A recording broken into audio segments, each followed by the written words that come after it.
Hi, everyone. I know I postponed it for 10 minutes, but we're actually ready to go. So if you're not here with us right this moment, that's fine. It'll be on my Facebook page forever. So, and on YouTube also on my channel. So if you don't get to catch the whole thing live, it'll be here for you to replay later. So thank you. My name is Debbie Leno. Welcome to Chat with Deb. And here with me today is my guest, Allyson Blythe, my new friend and my guest. We've already been having some fun with this. Oh, goodness. Okay. So if you don't know me, my name is Debbie Leno. I'm the creator and founder of my Facebook page, The New Ageless Woman. And what I like to do is chat with women, men or women, actually, and just talk about life and what inspires us, what motivates us. And I always like to bring on guests that have something really unique and special to share with the audience. And so that's why Allyson is here with me today. And I'm going to just tell you a little bit of background about her. Allyson is a certified life coach and licensed clinical, help me with the initials. Social worker, yes, with over 25 years of experience educating, equipping, and empowering her clients.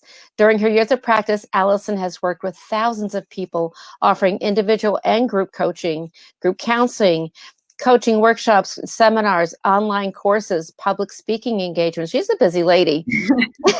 And her latest venture, which I am real excited about for her, is the writing of her book, Misunderstood, Rewriting the Rules of Dignity and Self-Respect. And I think she's got some great things to share with us today. She's going to be sharing her infinite wisdom on topics like boundaries, having an S.O.S toolbox, time, energy, and more. When she's not on her computer or in the office creating, you can find her out in nature or on a yoga mat.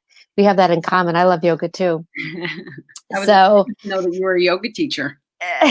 Yes, I am a yoga teacher, and slow meditative practices are my thing. So let's begin, Allyson. Where would you like to start?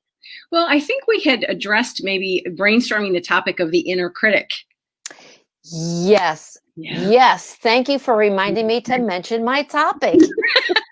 Yes, managing the inner critic. That was the title of this interview. So thank you for that. And where do we start with her? That inner critic. Yeah. That mean girl that lives inside of our head sometimes. I think actually, I'm glad that you said that, because I think one of the things about the critic is that she's kind of gotten a bad rap. Most people have learned to kind of judge and criticize the critic. But what ends up happening is that the critic actually has a very essential role in our life. She's not so mean unless she actually gets to wear her big sassy pants and start to take control of things. I believe that the critic plays a vital role in your life of trying to really just keep you on track. The problem is that what ends up happening is that the critic starts to take over with the voice or the script inside of our head. There's probably all moments that we can identify in our life that I would call it the point of impact. It's the POI, where we get this message about who we are. It can be something very, very simple from the time that we're little or later in life, where we learn about like, oh, I don't want to draw too much attention to myself, or I don't want to look silly. And the critic starts to really take over and be in charge of what's happening. So the critic herself is not a bad gal. She really does. She's kind of like a moral compass that keeps us on track. It's the idea that when she gets to go too far, that she becomes more of a problem. So she should have a boundary line. She should absolutely have a boundary line, kind of knowing when she gets a little bit too in charge. That's really good information. I hadn't heard it put that way before. I really like that, because there is some value to that inner critic, right? Yeah, just like you said. It's that voice that kind of says, kind of like a warning sign, or like I said, the moral compass that keeps you on track. When we have that point of impact, or we learn patterns of trying to please or perfect in the world, that's when we start getting disconnected from that moral compass, and we worry more about what's going on the outside of us than on the inside. So when the critic is intended for that warning signal, she can be right in charge. It's the idea then that we need to make sure when she gets a little bit too out of control. And so I love this. I love this conversation. What would be your warning signs? What would be your red flag that she is in too much, when she's having too much control and she's not helping you. Yeah. She's actually hindering you from your best. One of the things that happens in some of the coaching classes that I work with, we talk about what goes on in here. What's your inner script? What are your belief systems that are aligned with where you most want to go? And there's actually an opportunity in one of the classes where we draw the critic and give her a name and let her understand her deeper personality. And that's actually a really fun, creative exercise for people to be able to explore what her purpose is. So how you would maybe know that she gets out of control is if your inner script involves any kind of shame, embarrassment, chastising, that's when she's gotten a little too haughty, and realizing that there's patterns there when you're probably doing some self-abuse. Gotcha. Yeah. I had a meditation teacher, Heather Hayward, actually, had mentioned that inner critic, and she gave it a name. Like she would create a character name, like let's just say Corilla DeVille. Yeah. She would take Corilla and just take her and just put her right here, like just hold her right there on the pinky tip, and just say, "You have to stay here because I can't listen to you right now." Yeah. Well, the problem is that most of that inner script is based on old messages that really don't even apply to us anymore. And so defining whether or not those things fit who you really want to be in the world. So when it's just like paying attention to any other voice, are you giving it too much power in your life? And if there are those patterns of criticism, you can start to work on quieting her and trying to figure out what it is that she actually needs. I've actually done some work on the inner critic, and I call her Big Al. Like she's the part of my personality that's all, like this. And she's got some feelings and she's got some needs. It's not criminal to pay attention to this part of ourselves. It is actually attached to some needs that are trying to get met, but probably not in the healthiest of ways. Gotcha. Yeah, that makes sense. That totally makes sense.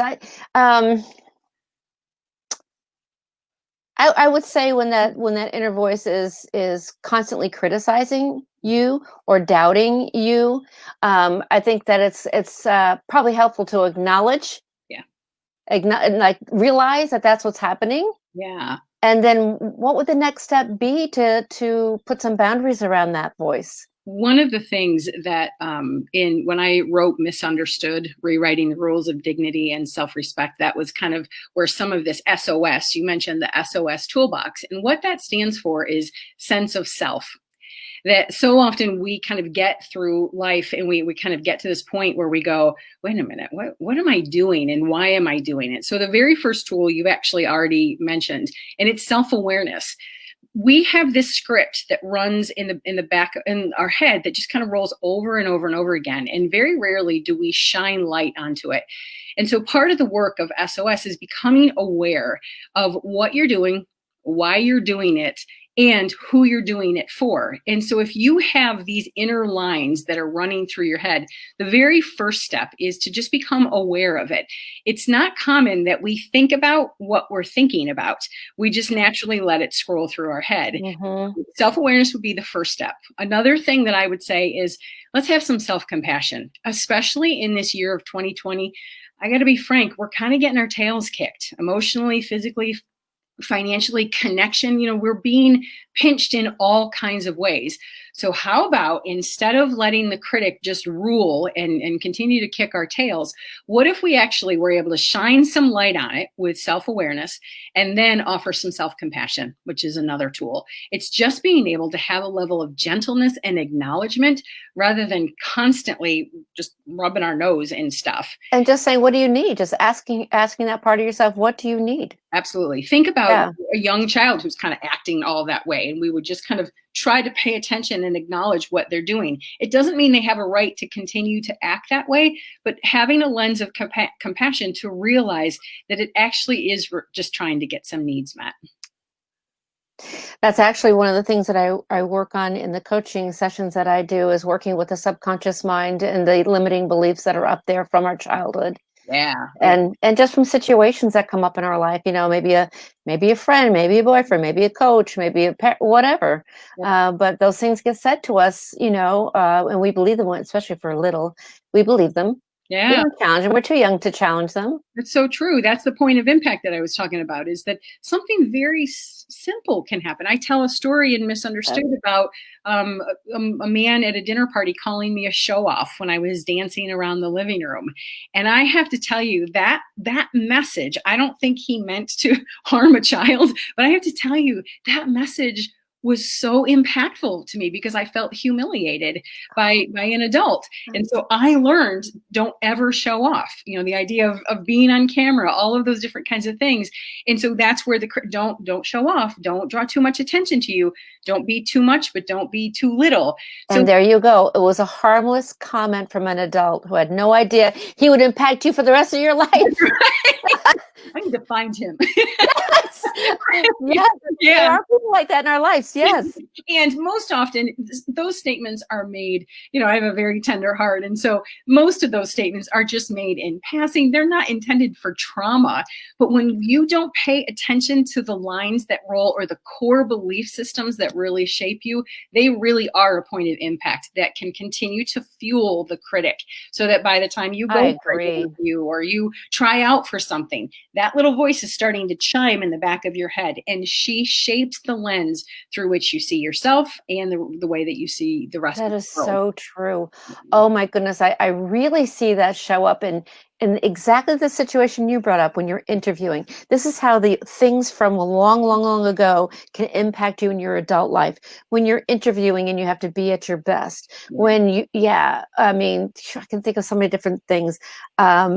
I've learned in recent years to pay attention to when somebody triggers me. Like, why did that trigger me? Like, if you have not an ordinary reaction to something somebody has said, you have to ask yourself later on, why did that trigger me so badly? Why did that make me feel a certain way? Why did that instantly make me feel like I was 5 again? Right, you bet. And that's why I said pay attention to the critic, right? She doesn't need to be shamed, but if you can get inquisitive about or curious about what she's actually, what's going on, that if a friend is doubled over in pain, hopefully you would really, oh, are you all right? But yet when that voice starts to kind of come in and whack us a little bit, we tend to get more judgmental of ourselves. And so this is really the opportunity to just calm down, step back a little bit, become aware of what's happening, and have a little bit of self-compassion. Yes, self-compassion, and also realizing your worth. Yeah, well, and that's another tool, because self-honoring is yet another one. And that's where I talk about matching your behavior with your belief systems. In the book, I allow opportunities for people to actually rewrite the way they want to relate and connect to people. That we all have that old script of things that we were taught and trained and told to do from the time we were little. And now this is the opportunity for you to kind of look at, does this still apply to you? Does this work for the ways you want to relate? And so self-honoring is your ability to match your behavior with these new belief systems you're trying to create. So if your critic really has defined your behavior in the past, self-honoring is the tool that you can start to use in order to change some of that behavior to match where you actually want to go in life. I think what's cool about your book is that it's an interactive book. Yeah. It's not just reading a story, I mean, which is beautiful. It's I love stories, but how it's interlaced with questions and opportunities to journal. The opening line of the book is, I lost my shit over a banana. I love that. I absolutely love that. I lost my shit. Can you elaborate on that, please? We addressed bananas. We addressed boundaries. Really, I had reached a point in my life, kind of like what we were talking about before we started rolling. I was at a point in my life where I was just absolutely doing too much for too many people and not enough for myself. And there was this pivotal moment where someone did something and I lost it. And it really was truly over a banana. I wish I was exaggerating about that story, but I'm not.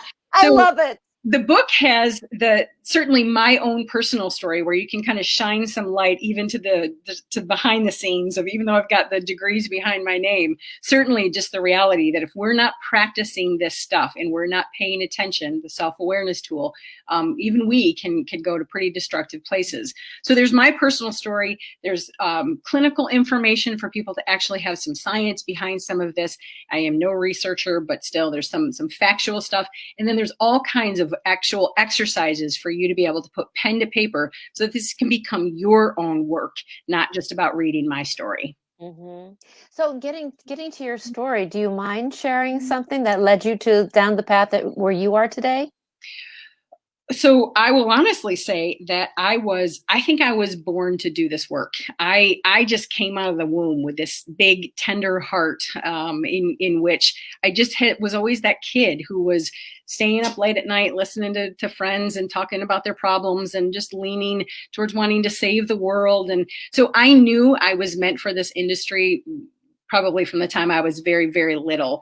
But I will say that I kind of was functioning a little bit backwards. I was really good at what I do at the office. I really do believe that I was meant for this work.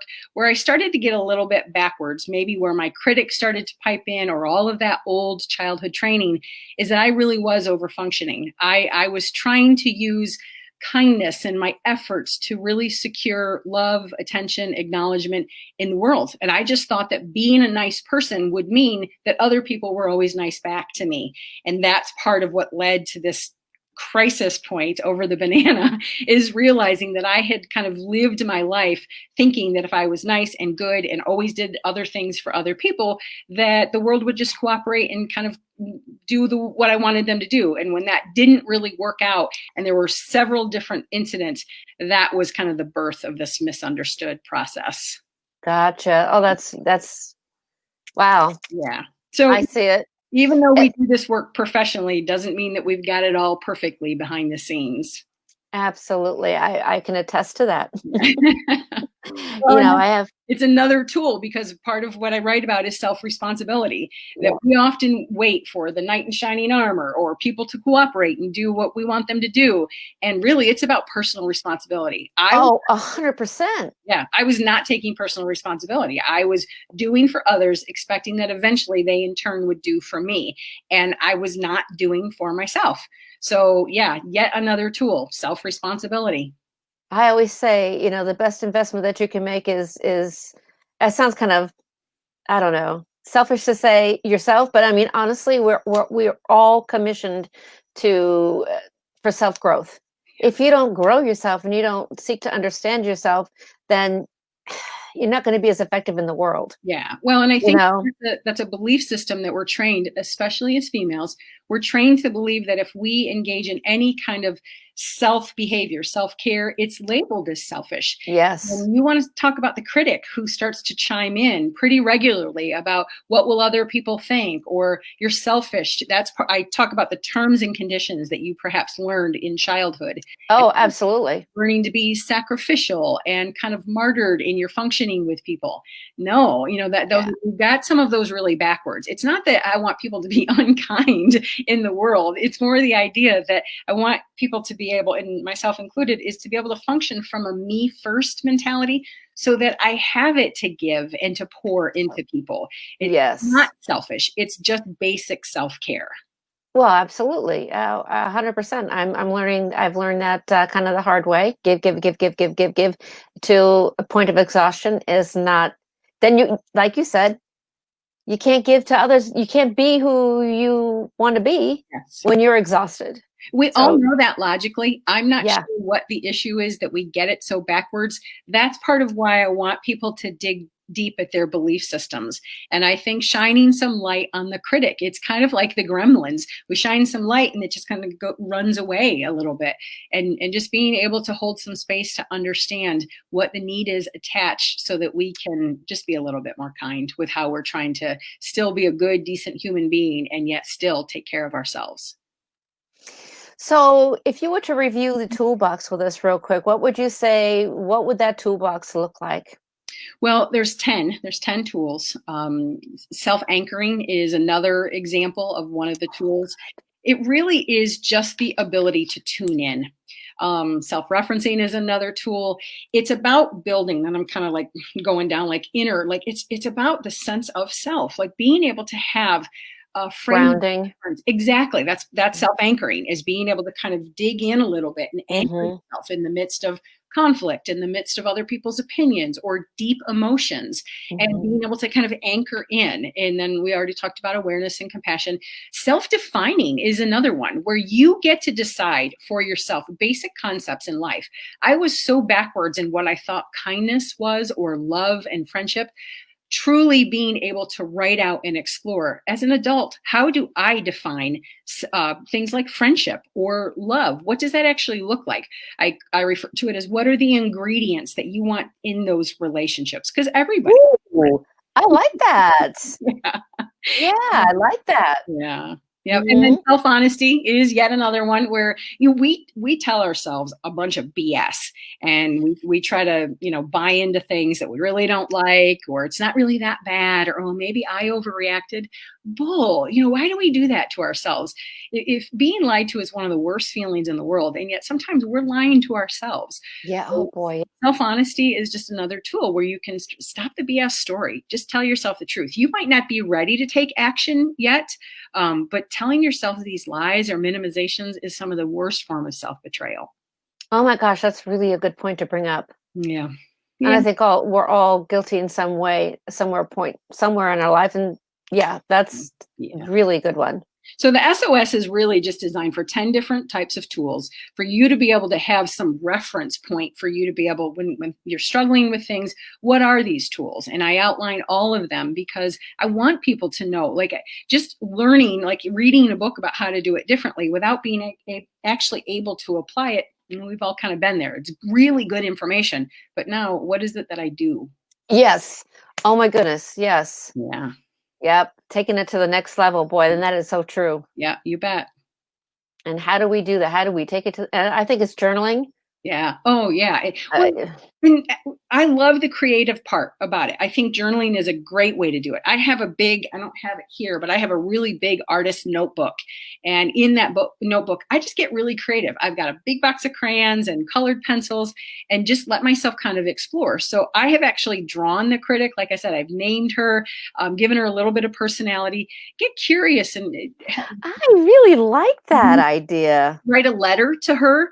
And if Yeah. she's really been hard on you and you need to kind of put her in her place, it's okay to kind of maybe burn it, shred it, tear it up a little bit, to kind of like, all right, maybe you need to dismantle her a little bit. So you don't want to strip her of her voice completely, but yet you want to get rid of that old, maybe abusive or critical energy that she has. So how would a healthy inner critic, what would she sound like? What would a healthy self-critic sound like? I think it's just a warning signal, like, kind of like a loving parent might do, like, or think that through, careful. Like, it's a beacon to kind of, if you're off track with your morals and your values, if you're about to do something or say something that is not in your highest and best, you need a warning signal. Yeah. So that gut that kind of is like, oh, a pinch. Don't do that. Or don't say that. Yeah. Exactly. If she's just kind of tapping you on the shoulder a little bit, that's what the critic looks like, because she's just trying to draw your attention for when you get a little off track. When she gets her little bossy, sassy pants on, it's when she needs a little bit more attention. Okay, that's where the awareness comes. She needs a little bit more attention. She just can't be so in charge or quite so bossy. Bossy pants. I really like that. I've got a few pairs of my own. Oh, that's so funny. Yeah. Oh my goodness. Yeah, that's good stuff. It's good stuff. It's Yeah. good stuff. We all need that. We all need that exploration. Yeah. Yeah. And I think that there's a level of kindness that you have to have towards yourself, and always push yourself to grow, right? Yeah. It's all learning, and it's just awareness. Awareness, I think, is one of the most powerful tools that we can possibly have, because you have to be conscious of what's actually going on. And we're very well trained. Autopilot has its purpose. And yet when that too goes a little bit too far, tune in and pay attention to what's actually going on. I think that's so, some of us don't want to hear we don't want to hear what's really going on. We want to sweep it under the rug and say, okay, you just stay there because I don't have time for that today, or that makes me feel bad and I don't really want to think about that, Mhm. whatever. Mhm. But yeah, if you keep sweeping stuff under the rug, you somehow wake up in your 40s and go, why am I miserable? Yeah. Well, and that's why I want to shine some light on the normalcy of having a critic, because she doesn't have to be scary. She doesn't have to be some horrific monster under the bed. Just shine some light on her and see what's going on with her. You still get to be in charge. We're adults and we're safe, and we can do that work of venturing into who and what she is. So that's why I like to introduce a playful approach to doing this work, so that it doesn't have to be quite so scary. Yeah, I like that, Allyson. I really like that. Yeah. I like that. Well, I love playfulness, so that's I Might as well. really If you're gonna do the work, you might as well make it fun. exactly, exactly. Yeah. So, do you have anything else that you would like to share from all your lifetime of experience? Anything else that we haven't covered? Oh my gosh. So on it, the thing that just keeps coming to my head is to thine own self be true. I mean, like, Mm, yeah, I don't know why that's what's coming, mm. but that's kind of how it feels, is that when Oh, we do have an opportunity, life has been really disrupted for us, and it has been hard. So why not use this time as an opportunity to rewrite some of the rules that you've been following and define who you want to be? But in that, be true to yourself. I like that. You know what? That could be your final message to our viewers. That's such a wonderful, wonderful, basic, simple message. Yep. To Beautiful. thy, yeah, to thy own self be true. Yeah. Wow, that's wonderful. That's beautiful. Thank you so much. Thank you. It's a pleasure. Absolutely a pleasure. Can we do this again? I would love to. Yeah, we'll just discuss what we want to next time. You bet. Yeah, we'll just think of different topics. I mean, I would love to chat more with you. Yeah, it's been All my pleasure right. getting to know you. I've liked the stuff that you're sharing, and I think the energy is really good. So thank you for the opportunity. Thank you. Yeah. Thank you so much for saying that. I appreciate that, especially coming from you. I Yeah. really respect the work that you're doing. Thank you. Yeah, so wonderful. All right, you have it, ladies. I hope that you enjoyed this. We have a Facebook person on. I'm so glad I caught some of this. I'm so glad that you did too, and you can definitely replay it. You can share it. We're on a public format now, so please feel free to share, share, share. And I will go back and check and make sure that we've provided all your contact information, Allyson. I think we did, but I'll double check and make sure. All right. Thanks, Debbie. Thank you. Thank you so much. Goodbye, Bye-bye. everybody. Until next time.